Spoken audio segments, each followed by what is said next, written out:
Ndewo, no, and welcome to your weekly review. If you've had a busy week organizing your life, this is your quick fix to catch up on all 15 sentences from our Igbo Daily Drops this week. We're on a dedicated mission to raise 10,000 next generation Igbo speakers, and every single phrase you practice today brings us closer to that goal. So, whether you're in the car or chilling at home or jogging, let's get into practicing the sentences we've learned in week 2. Ready? Let's begin. Ka anyị bido. Number 1. Enwere m ego. I have money.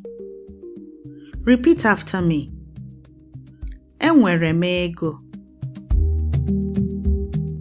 Enwere m ego. Enwere m ego. Number 2. Enwere m akpụụkwụ. I have shoes. Enwere m akpụụkwụ. Repeat after me. Enwere m akpụụkwụ.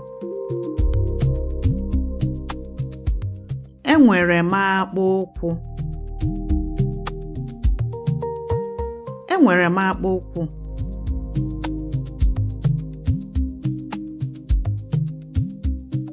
Number 3. Enwere m uwe.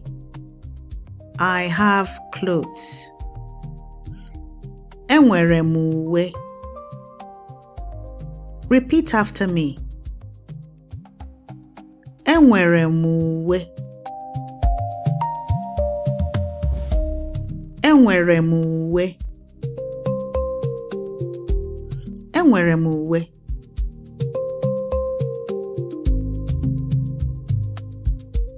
Number 4. Enwere m akwa. I have clothes. Enwere m akwa. I have clothes. Repeat after me. Enwere m akwa. Enwere m akwa. Enwere m akwa. Number 5. O nwere efere. He or she has a plate. Or it could be he or she has plates. O nwere efere. Repeat after me. O nwere efere. O nwere efere. O nwere efere.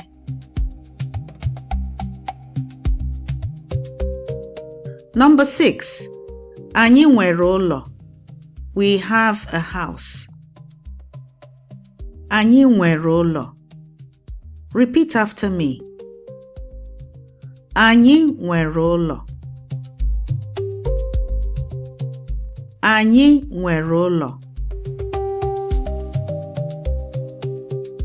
Anyị nwere ụlọ.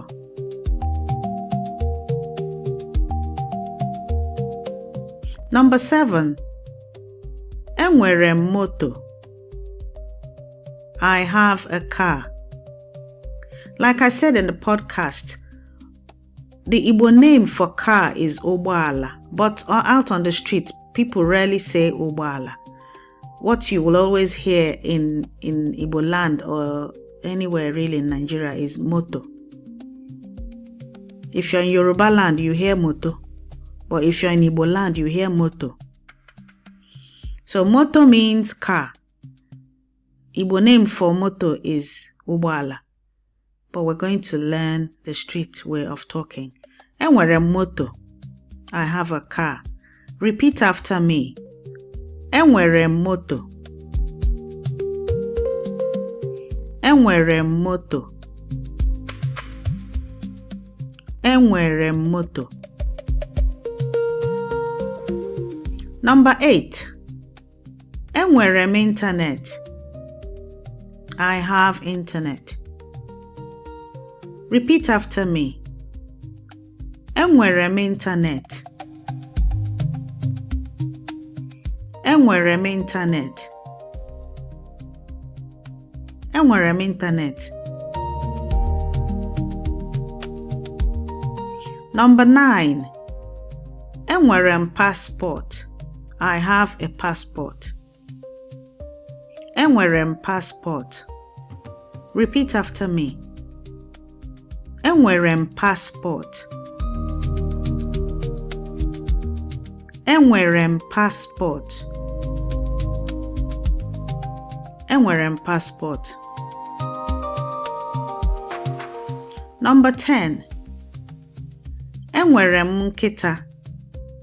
I have a dog. Enwere m nkịta.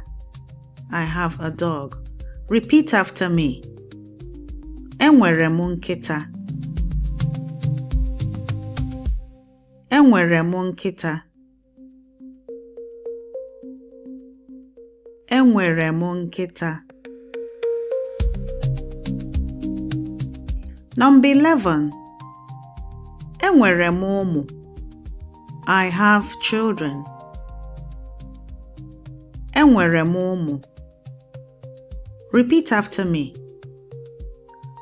Enwere m ụmụ. Enwere m ụmụ.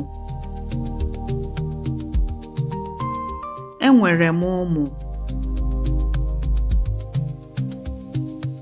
Number 12. Anyị nwere nnukwu ezinụlọ. We have a large family. Anyị nwere nnukwu ezinụlọ. Repeat after me. Anyị nwere nnukwu ezinụlọ. Anyị nwere nnukwu ezinụlọ.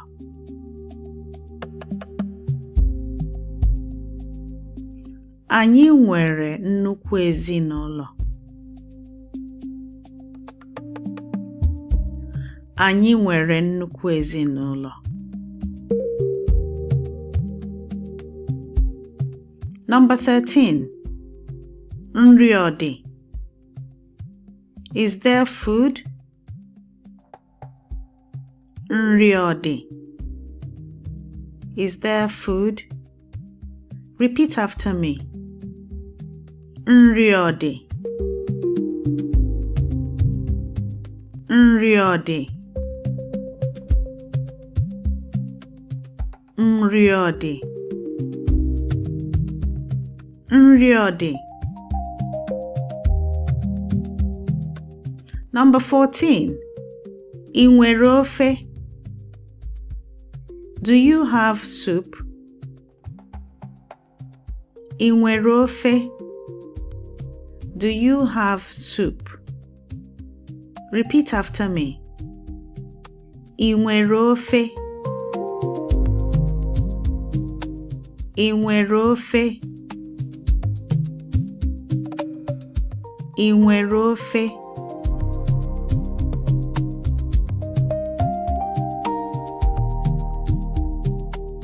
Number 15. Enwere m ofe ọha. Yes, I have ọha soup. Enwere m ofe ọha. Yes, I have ọha soup. Repeat after me. Enwere m ofe ọha. Enwere m ofe ọha.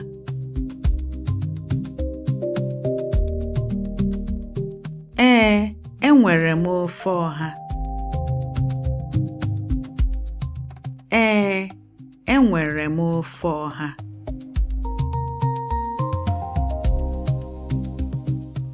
And that is a wrap for this week. 15 sentences from week 2. Remember, reaching fluency isn't just about perfection, it's about consistency. The more you open your mouth and talk, the more you master the language. If you want to move beyond these daily drops, you can start by getting the heritage kit at learnibonow.com. And this heritage kit includes the Igbo family pledge that you can print out and frame, the Igbo village kids activity pack that your kids can fill in and play with, and the pattern method fridge sheet that you can stick on your fridge and with a QR code that will remind you on what to say and also to show you how to say those things if you're stuck. Abụ m nwanne gị nwanyị Yvonne Mbanefo. I am your sister Yvonne Mbanefo. Ka o mesịa. See you next time.